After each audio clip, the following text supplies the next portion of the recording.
Hi, I'm just enjoying some coffee for the day. Would you like to try some? Most of us drink or have tried coffee in our lives. We stop at our local coffee shops or brew it at home on a daily basis. But do we really know what goes into making the perfect cup of coffee?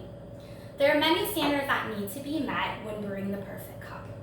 According to Brian Bennett's article on cnet.com, there's an ideal method for making coffee called the Golden Cup Award, which will scientifically yield flavorable and repeatable results. Standards include the perfect coffee to water ratio. So for every 45 ounces of water, you're going to use 2 ounces of coffee grounds. Temperature, which ranges between 197.6 and 204.8 degrees Fahrenheit, and a brew time of 4 to 8 minutes. Some of the sources I used for my research include the SCAA, which is the Specialty Coffee Association of America, and the NCAUSA, the National Coffee Association of America. So today I'm going to show you how to make the perfect cup of coffee. I'll demonstrate how to brew that golden cup and teach you a little bit about coffee throughout the process. So come on, let's head on over to the coffee bar. So the first thing you're going to want to do is you're going to gather your tools. So you're going to need a grinder. I'm going to be using this coffee grinder from Smeg. Smeg is an Italian-based company that does a lot of home appliances in a retro design. For my coffee maker, I'm using a Technivorm Mocha Master KBG Select, which is an automatic drip coffee maker. And then you're going to want to have your cups to enjoy. So now that we have all of our tools, let's grab the ingredients we're going to need. So first of all, you're going to need coffee. You're going to want to use whole bean, since we're going to be grinding it at home, and fresh, since it's the most flavorful. Next, you're going to need to use a coffee filter. So for this particular machine, I'm using the number 4, which is a cone-shaped coffee filter, and that's what this machine requires. You're going to need filtered water, as well as milk, cream, sugar, any condiments that you like. I personally prefer light cream in my coffee, which is used by many fine establishments. Okay, so now we've got our tools and our ingredients. So now we're all set, let's get brewing. So the first thing that we need is our coffee. So we're gonna go ahead and grind our coffee beans. There are 2 main types of electrical coffee grinders. We have the burr grinder and then a blade grinder. So the blade grinder is a little bit more common and operates similar to that of a blender. The burr grinder, the grinder that I'm using today, is from Smeg, and it's a burr grinder. So it uses a stainless steel conical burr that actually crushes the coffee beans. So this is going to allow for consistent grind every time. The particular grinder has 30 different levels of grinds, ranging from fine all the way through coarse. Fine is recommended for espresso. Coarse is recommended for French press or cold brew. I'm going to be grinding on medium, which is recommended for our automatic drip coffee makers.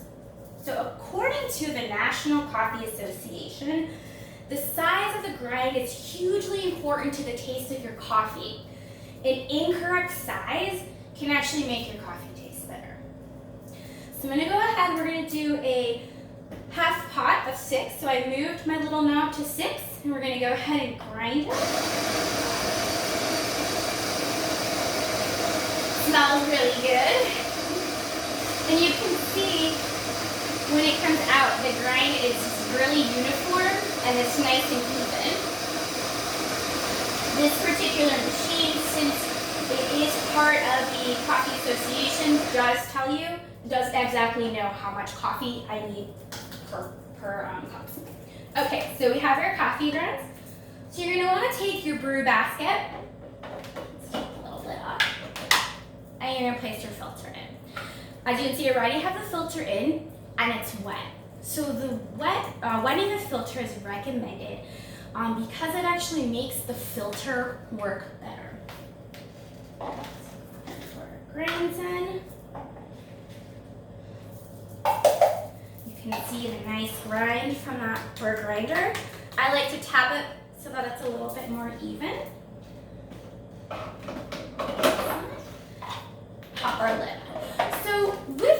grounds, there are 3 major roasts. You have light, medium, and dark. According to Alex Delaney's article on bonappetit.com, the most pronounced flavor of coffee is usually determined how intensely the beans were roasted. So light coffee beans are roasted for less time, so they result in a softer flavor. Dark roasted beans are roasted longer, resulting in a bolder flavor. But no worry, they both have similar amounts of caffeine to get you through the day.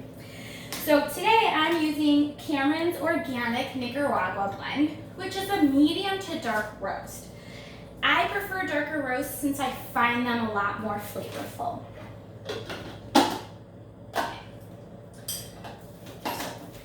Alright, so now we get to fill our water tank. You're gonna want to use filtered water if it's available. According to the SCA,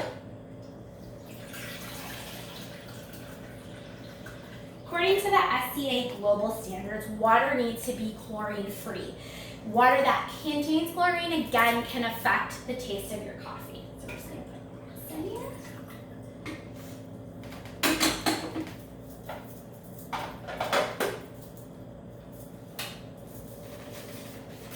Alright, so finally now the fun process begins of brewing.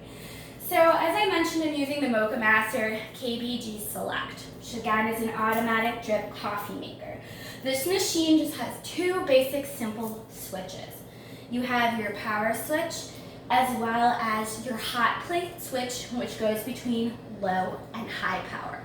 The main difference is if you're brewing a full pot, you're going to want it on high. If you're brewing a low pot, which this particular brand recommends is anything from 5 cups below, you're going to want to put it on low. So again, like I said, I'm using the Technivorm Coffee KBG Select. This machine is also handmade in the Netherlands and certified by the Specialty Coffee Association to meet the Gold Cup standards.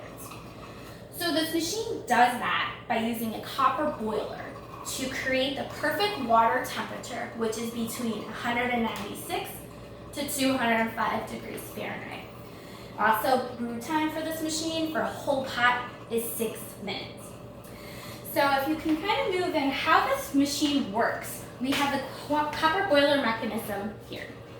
What that does is it's going to boil the water, bring it all the way up through the water transfer tube, which is here. It's a glass tube. Then that tube is going to bring the water over through our 9-hole outlet arm.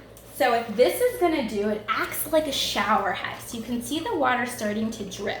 And what that does is it's going to ensure that you'll have complete saturation of the coffee grounds. It's very similar to a pour-over method, but this is an automatic machine. So that's the fun when you see the coffee bloom. So today I demonstrated how to brew the golden cup of coffee set by the SCA guidelines. As you saw, there's a lot that goes on behind the scenes to making that perfect cup of coffee. First, we gathered our tools, then our ingredients, and finally now the process. I hope that the next time you're enjoying your morning coffee from your favorite coffee shop, you think about all the requirements and work that go into into making a great tasting cup of coffee. So now's a great time, let's go get some coffee.